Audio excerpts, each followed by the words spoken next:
نحمدہ ونصلی علی رسولہ الکریم اما بعد سبحانک لا علم لنا الا ما علمتنا انک انت العلیم الحکیم۔ ہمارے سلسلے میں بیعت ہونے کے بعد جو اعمال اور معمولات بتائے جاتے ہیں ان سارے معمولات کا اعمال کا لب لباب اور نچوڑ مراقبہ ہوتا ہے۔ اس کو ذکر قلبی بھی کہہ لیا جاتا ہے۔ اصل میں تو یہ اسم ذات کا ذکر ہوتا ہے کہ پہلے 7 سبق اسم ذات کے ذکر کے ہوتے ہیں،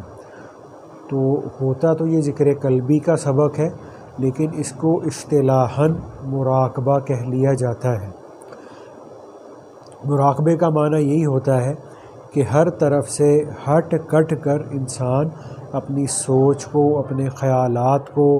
اپنے دل دماغ کو اللہ پاک کی جانب متوجہ کر کے بیٹھ جائے۔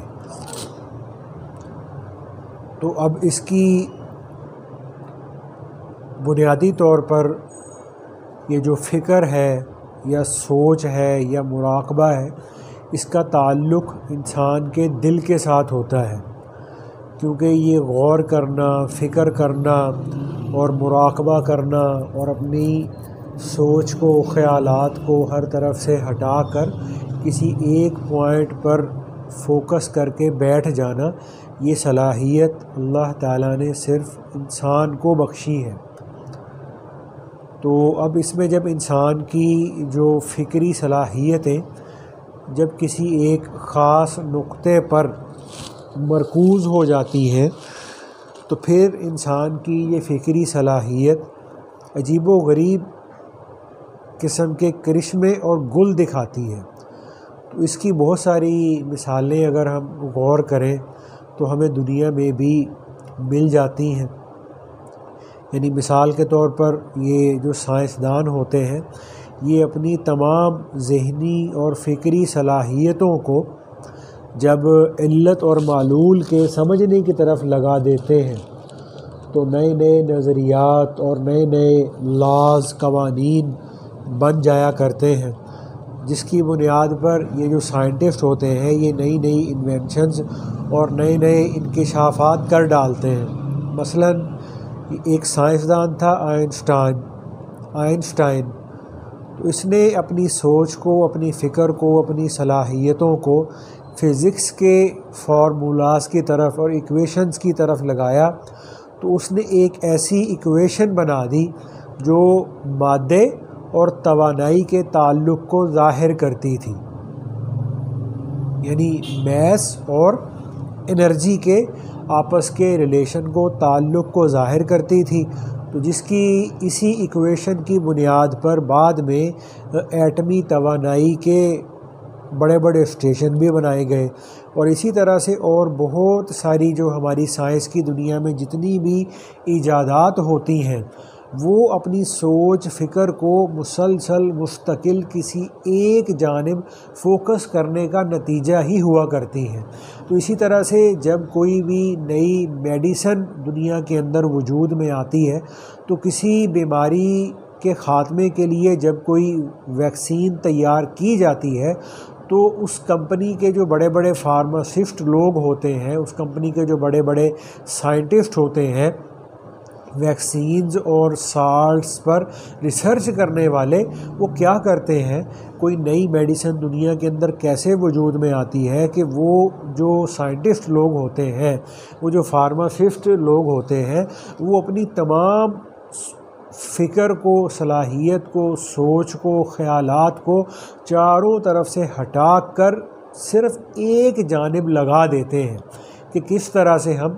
اس بیماری کے خلاف ایک مؤثر ویکسین کو تیار کر سکیں، تو جس کے نتیجے میں اللہ پاک کی طرف سے ان کی رہنمائی کر دی جاتی ہے۔ تو اسی طرح سے ہماری دنیا کے اندر یہ جو ہندو جوگی ہوتے ہیں،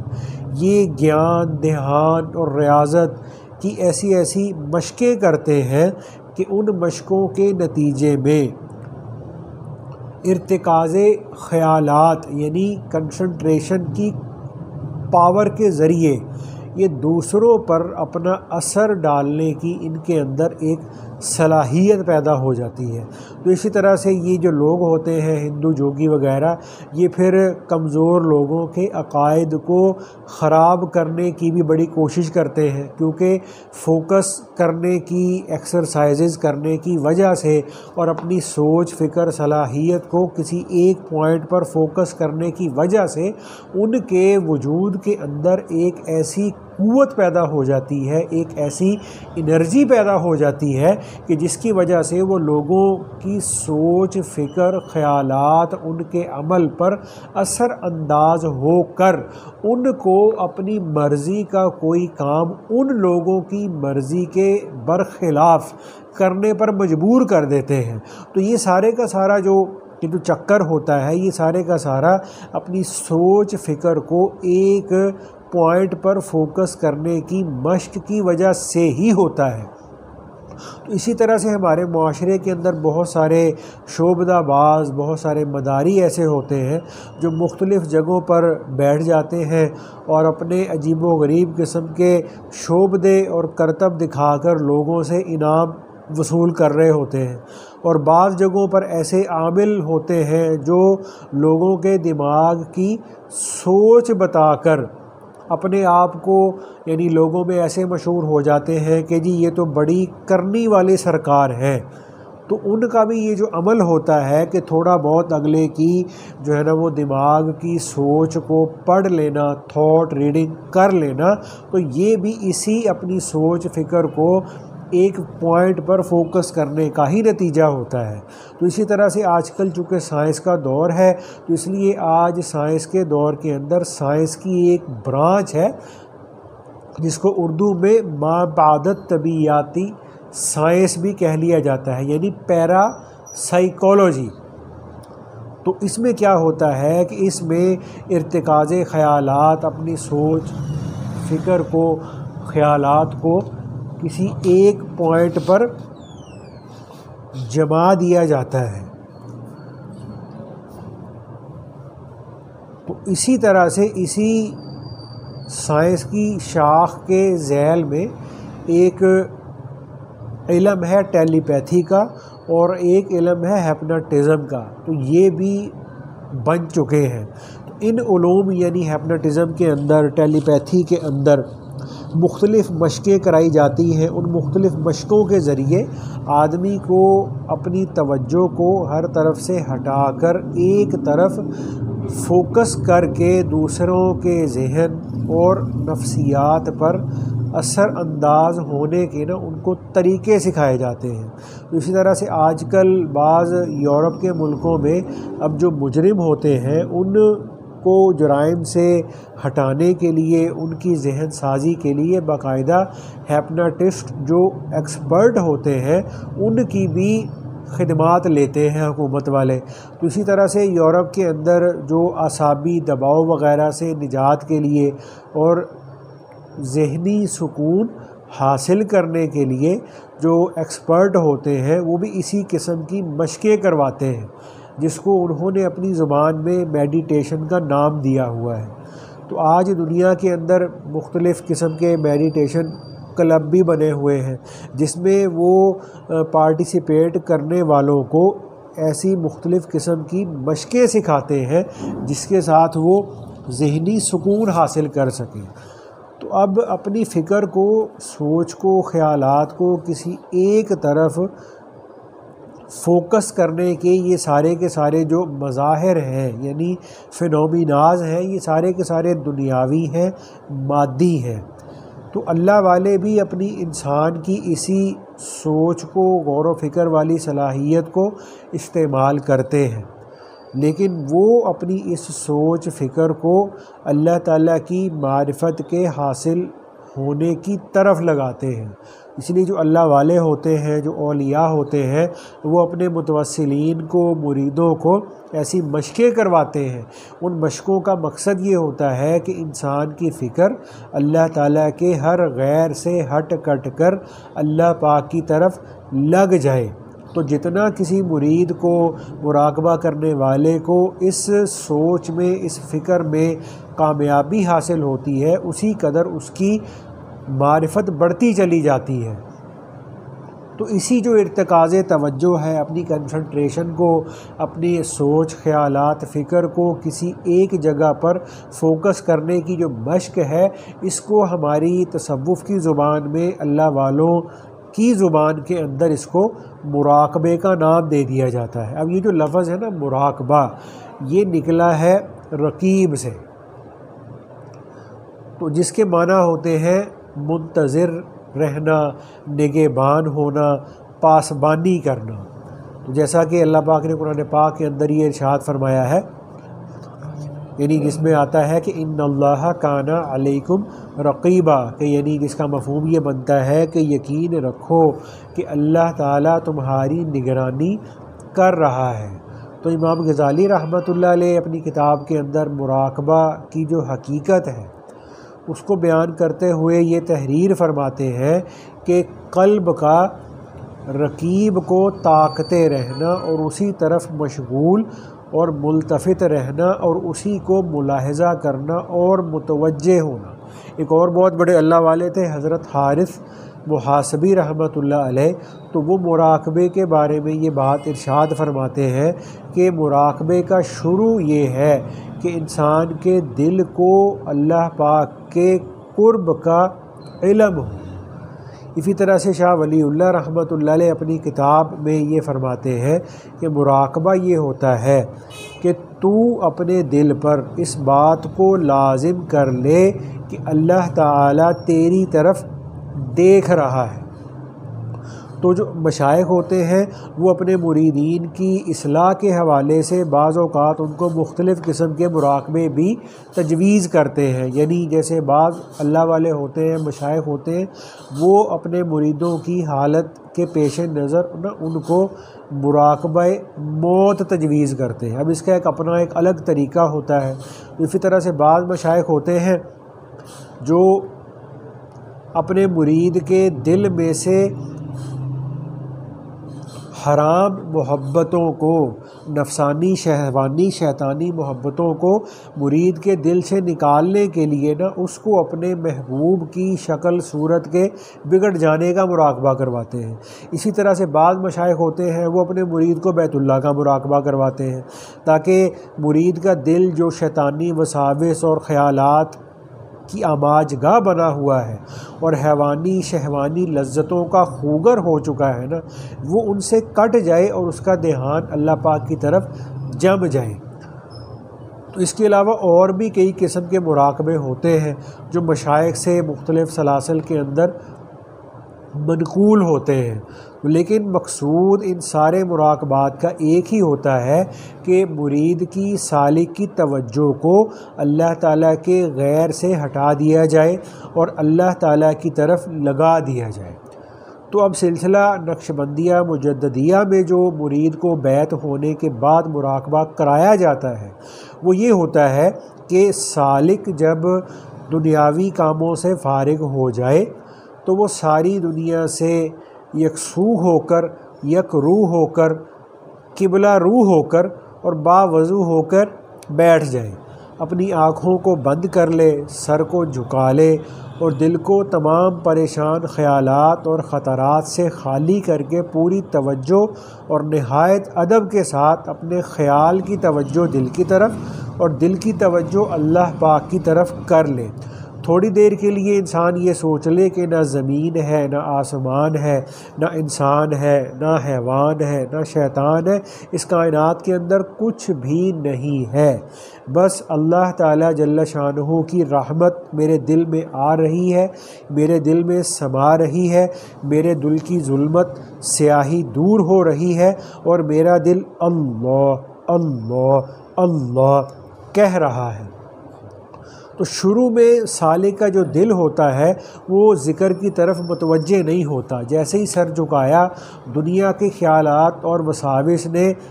اپنا کام کرنا شروع کر دیا۔ تو اس میں ہمارے مشائخ یہ فرماتے ہیں کہ ہر برتن میں سے وہی نکلتا ہے جو کچھ اس میں ہوتا ہے۔ تو تو دل میں دنیا کی محبت کے بھرے ہونے کی یہ کتنی کھلی ہوئی دلیل ہے کہ ہم نے اپنا سر تو جھکایا اللہ تعالیٰ کی یاد کی خاطر، مراقبے کی خاطر، تو لیکن شروع کرتے ہی ہمیں خیالات اور وساوس تنگ کرنے لگے۔ تو اس لیے مرید کو نا اس میں گھبرانے کی ضرورت نہیں ہوتی، بلکہ اس کو یہ سوچ کر اپنے آپ کو موٹیویٹ کرنا چاہیے کہ بھائی مجھے تو اپنی دل کی حالت کو بدلنے کے لیے بہت زیادہ محنت کرنی چاہیے۔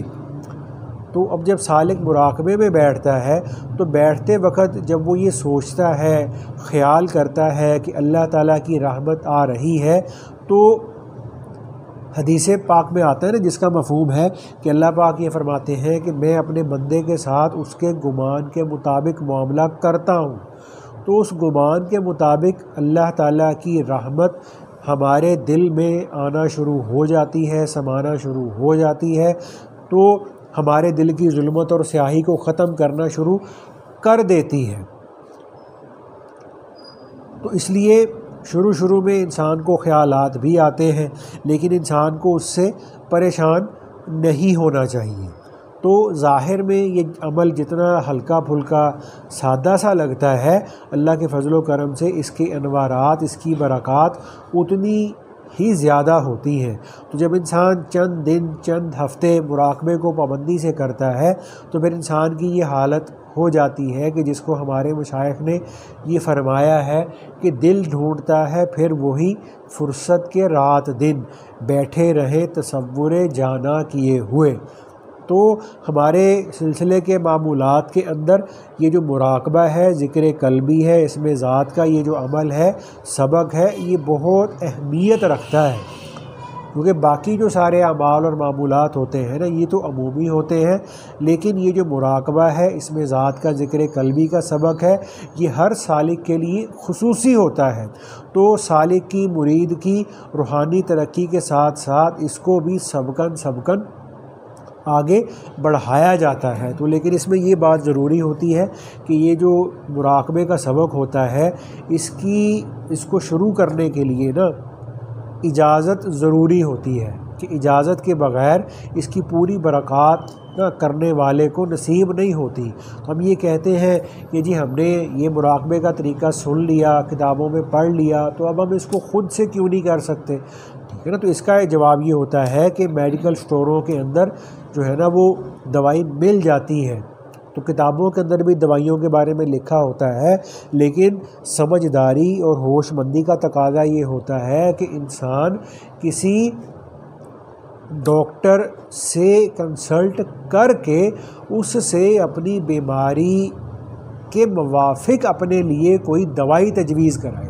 تو کیونکہ ڈاکٹر اس چیز کو سمجھنے والا ہوتا ہے، تو ڈاکٹر کو پتہ ہوتا ہے کہ جو دوائی دینی ہے کس مریض کے لیے، اس کے وزن کے اعتبار سے، اس کو شوگر تو نہیں ہے، اس کو بلڈ پریشر تو نہیں ہے، اس کو اور کوئی مسائل تو نہیں ہے۔ تو جب ڈاکٹر کسی کو کوئی میڈیسن پرسکرائب کرتا ہے تو میڈیسن پرسکرائب کرنے سے پہلے ڈاکٹر کے پیش نظر بہت ساری چیزیں ہوتی ہیں، کہ ان ساری چیزوں کو پیشنٹ کی ہسٹری کو سامنے رکھ کر جب دوائی تجویز کی جاتی ہے تو پھر اس میں میڈیسن کا پورا فائدہ ہوتا ہے۔ تو اسی طرح سے جب انسان کسی روحانی سلسلے میں بیعت ہو کر کسی صاحب اجازت کی اجازت سے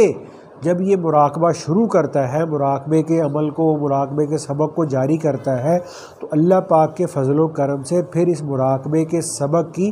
حقیقی برکات انسان کو نصیب ہوتی ہیں۔ اور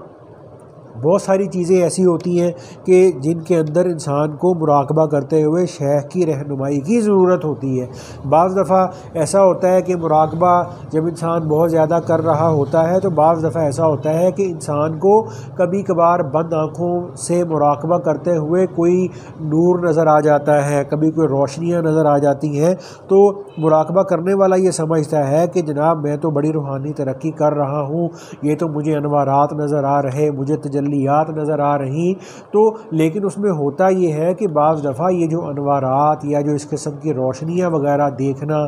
مراقبے کے اندر بعض دفعہ شیطان کی طرف سے بھی ہوتی ہیں، بعض دفعہ نفس کی طرف سے بھی ہوتی ہیں، بعض دفعہ فرشتوں کی طرف سے بھی ہوتی ہیں، بعض دفعہ اللہ پاک کی طرف سے بھی ہوتی ہیں۔ تو اس لیے مراقبے کے دوران مجھے جو کچھ نظر آیا یا نظر نہیں آیا، کچھ محسوس ہوا، میں نے کچھ دیکھا یا مجھے کوئی روشنی نظر آئی یا مجھے کچھ بھی نظر نہیں آیا، تو ایک اس راستے سے گزرا ہوا جس نے اس راستے کو اپنے شیخ کی نگرانی میں، سرپرستی میں طے کیا ہے، تو انسان کو اس چیز کی ضرورت پڑتی ہے کہ انسان مراقبہ کرتے ہوئے اپنے احوال اپنے شیخ کے سامنے ذکر کرے، ورنہ انسان یہ سمجھ لیتا ہے کہ جی مجھے جو انوارات نظر آ رہے ہیں یہ اللہ پاک کی طرف سے، اللہ پاک کی طرف سے بھی ہوتے ہیں، لیکن بعض دفعہ اس میں شیاطین کا عمل دخل بھی ہوتا ہے، بعض دفعہ نفس کا بھی عمل دخل ہوتا ہے۔ تو اس لیے اس چیز کی پہچان کرنا، اس میں تمیز کرنا کہ یہ جو مجھے انوارات یا جو روشنی نظر آئی ہے مثال کے طور پہ، یہ کس طرف سے نظر آئی ہے، یہ مجھے کس نے دکھائی ہے۔ تو اس لیے یہ درخواست ہوتی ہے کہ اس کو اجازت لے کر اور سلسلے میں داخل ہو کر جب اس کو کیا جاتا ہے تو اللہ پاک کے فضل و کرم سے اس مراقبے کے عمل کی، مراقبے کے سبق کی انسان کو کامل اور حقیقی برکات نصیب ہوتی ہیں۔ تو بعض دفعہ یہ ہوتا ہے کہ یہ مراقبے کا سبق ویڈیو سن کر یا یوٹیوب کا کلپ سن کر بعض دفعہ انسان کو پوری سمجھ نہیں آتی، تو اس لیے ہم نے واٹس ایپ کا نمبر اپنے تھمب نیل میں دیا ہوتا ہے، تو جو اس کو پراپر سمجھنا چاہے تو وہ واٹس ایپ پر رابطہ کر کے بھی اس چیز کو، مراقبے کے اس عمل کو، اس سبق کو سمجھ سکتا ہے۔ تو اللہ پاک ہمیں اس پر عمل کی توفیق عطا فرمائے۔